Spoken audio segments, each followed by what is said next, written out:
Pinoys on Parliament is the largest, the only national youth conference for Filipino Canadian youth, aged 16 to 30.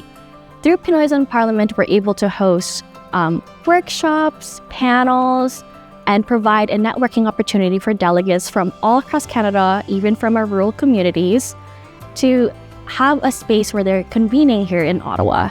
Pinoys on Parliament is truly where we're able to have conversations about having Pinoys in spaces such as Parliament, where predominantly they are not taken up by people who look like us. So in our work through Kabangka, we create programming that encompasses the barriers that exist for Filipino Canadian youth. One of them being representation. We often talk about it, right? How can I see myself in a space if there was no one else that looks like me in that space? So Pinoys on Parliament is a conference that brings leaders together to show youth that, you know what, they do exist in a variety of fields that we're not represented in. But it's one thing to have someone who you can now be inspired by. It's another to have someone actually guide you to be in that same space that they are. And so the mentorship program comes in. Sometimes we talk about racism where, it's a term that people say out loud. It's things that are very visible. But what we tackle at Kabangka are the more subtle forms of racism. That is the lack of representation, the lack of visibility, the lack of resources. And so through all of this work, through our mentorship program, through Pinoys on Parliament, we're able to support youth in their identity as Filipino Canadians.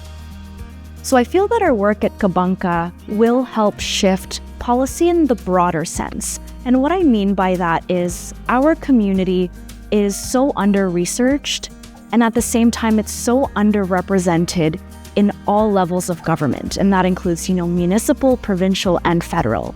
And so when you don't have someone who is advocating for you, and then you don't have the research to back it up, it is hard for us to advocate ourselves. Now, with our work at Kabangka, we have been able to connect with academics, we've been able to connect with community research, and we are able to bring them into our national network so that we can then have advocacy that is data-informed. We are able to have more research that is based on our community and then in turn influence how policies are created which impact Filipino Canadians across the country. Our work at Kabangka with Pinoys on Parliament, our conference, has impacted over 2,000 delegates. When we talk about it in a way that's bigger, how have we impacted the community in a larger sense? It is much bigger than 2,000 because at our conference and in our other programs, all of our dialogue is very intergenerational. So yes, the issues that we tackle, they are particular to youth, but the people we invite come from all generations, right? We want to have our youth learn from our elders, but at the same time, we have our elders learning from our youth. I think that impact is very widely felt across the country, and I think it even reaches back home in the Philippines, where they're able to see us taking up space, going to Parliament for the 8th time in a row and more.